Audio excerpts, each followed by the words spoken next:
자, 엄마의 고민. 이번 시간은 초등학교 4학년 부모님의 고민입니다. 수학머리 없는 아이 어떻게 해야 할까요? 이런 고민이죠.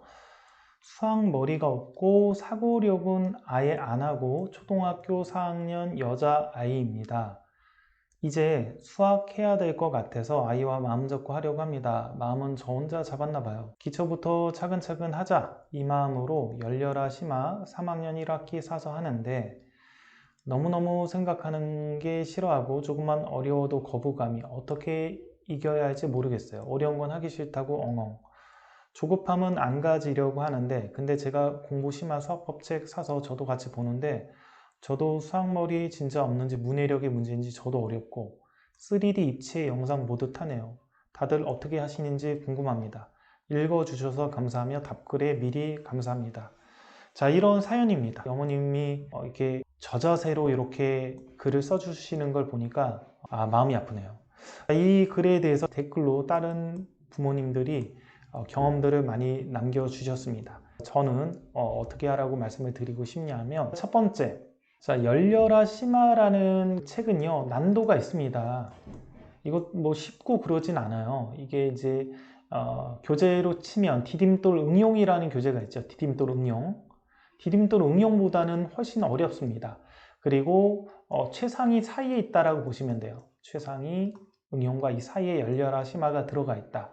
그래서 일부 문제는 최상위 문제랑도 똑같고요. 그리고 최상위 문제 중에서 너무 어렵거나 지저분하거나 중요하지 않은 유형은 좀 제외를 시킨 거죠. 자, 그래서 응용 정도는 소화했는데 최상위나 최상위 S가 너무 어렵다. 그러니까 바로 가니까 아이가 너무 못하더라. 라고 했을 때 좀 한번 풀만한 교재로 제가 만든 성격이 강해요. 그래서 요거는 좀 인지를 하셔야 돼요. 그러니까 한없이 뭐 쉽고 그런 책이 아니라 최상위나 최상위 S를 좀 편안하게 할 수 있게끔 응용 다음에 연결해 주는 그런 교재다 라고 생각을 하면 되고요.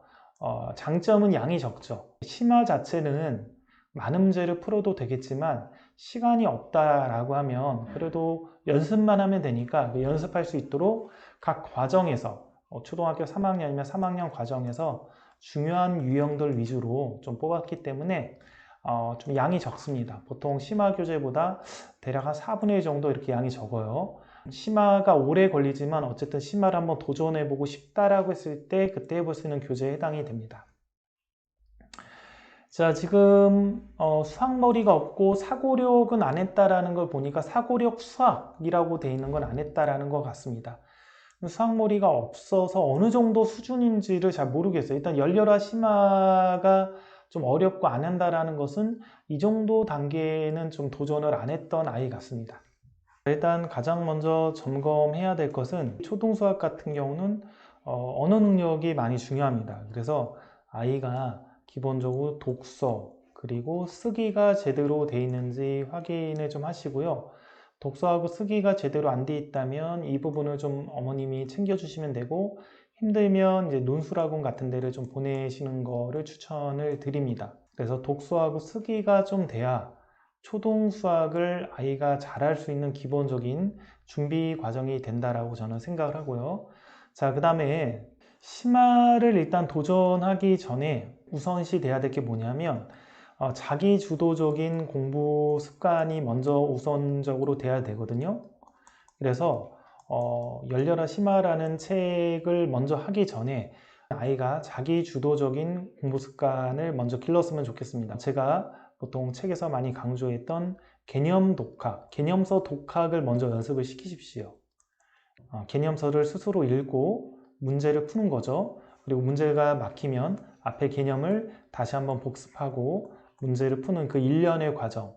때에 따라서는 뭐 개념 필사를 병행할 수도 있고요. 혹은 개념 노트 정리를 할 수도 있습니다. 자, 어쨌든 이렇게 개념서를 혼자 읽고 그리고 문제를 풀고 막히면 개념을 다시 한번 복습하고 이렇게 해서 개념서를 혼자 공부할 수 있는 연습을 먼저 시켰으면 좋겠어요. 그래서 이렇게 해서 디딤돌 기본 정도 개념서가 정답률이 85% 이상이 되는 이 정도를 만드는 게 좀 중요합니다. 좀 연습하면 90% 이상도 될 거예요. 그리고 나면 이제 응용 정도 교재, 디딤돌한 응용 정도 교재 있죠? 자, 이 정도 교재까지 얘가 혼자 개념 읽고 풀고 혼자 하는 거죠, 혼자. 혼자 이렇게 해서 정답률이 그래도 한 85% 정도는 자기가 혼자 스스로 해낸다. 혹은 뭐 80% 정도가 되더라도 거의 고치더라. 이 정도로 일단 만드는 게 우선입니다. 이 정도로 먼저 만드십시오. 자, 이 정도 상태를 만들고 나서 요게 되면 이제 심화 교재를 도전을 하는데 아까 열려라 심화 같은 경우는 양이 적기 때문에 좀 부담 없이 도전할 수 있는 교재인데요. 이거를 이제 시간제 학습으로 일주일에 뭐 1시간이면 1시간 이렇게 해가지고 우리 1시간만 너가 할 수 있는 만큼 풀어보자 혹은 이해할 수 있는 만큼 풀어보자 이렇게 해서 도전을 하면 됩니다. 제 생각에는 아이가 지금 하기 싫어하고 조금만 어려워도 거부감이 있는 것들은 기본적으로 이제 문해력 그런 부분도 좀 안 되는 것도 있고 혹은 혼자서 자기주도적으로 공부하는 습관도 좀 안 돼 있기 때문에 그런 것도 있어요. 그래서 먼저 일단 해야 되는 게 개념서 독학. 제 책을 아마 사신 것 같습니다. 여기 보니까 공부 심화 수학법 책도 사서 보고 있다라고 하면 거기 보면 아이들 개념 독학하는 그 순서나 절차 그런 것들도 잘 나와 있거든요. 그래서 그 부분부터 일단은 시작을 먼저 하시는 것을 추천을 드리도록 하겠습니다. 자, 수학머리 없는 아이 4학년 아직 시간이 많습니다. 고3까지 가는 과정에서 시간이 많이 있어요. 충분히 잘 해낼 수 있으니까 좀 이러한 어떤 올바른 습관들을 만들어 가면 좋습니다.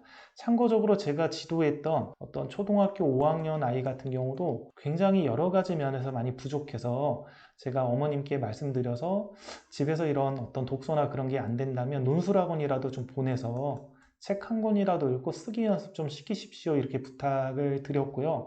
제가 학원에서 지도할 때는 일단 개념 교재부터는 독학 연습을 시켰습니다. 아이가 혼자 읽고 푸는 거를 연습을 시켰죠. 이 아이는 심화 교재는 많이 못 풀었어요. 심화 교재는 어려워서 거의 손을 못 대가지고 심화까지는 도전을 못 했는데요. 어쨌든 개념 교재하고 응용 교재 같은 경우는 이런 어떤 습관을 만들어 갔습니다. 그래서 지금 현재 이 아이가 중1인데요. 그러니까 초등학교 5학년부터 다녔으니까 5학년, 6학년, 중1, 3년차 다녔죠. 자, 이렇게 다녔는데 현재 중학교 3학년 1학기 과정을 개념 독학으로 하고 있습니다. 이 개념 독학으로 3학년 1학기 과정 하는 게 별거 아닌 것 같지만 수동적으로 계속 강의 누군가 듣고 이렇게 하는 아이들은 개념 혼자 읽고 풀어봐라 그러면 중학교 3학년 거 같은 경우는 시도조차도 못합니다. 혼자 개념 읽고 풀고 거의 교재를 70%까지 혼자 지금 끝냈어요. 전체 범위에. 그러니까 대단한 거죠. 이렇게 좀 부족했던 아이인데 그래서 제가 일단은 추천드리는 거는 개념을 혼자 읽고 풀어가는 연습 그리고 집에서 독서와 쓰기 이게 안 된다면 논술학원이라도 보내는 것 이런 거를 추천을 드리도록 하겠습니다. 여기까지 하겠습니다.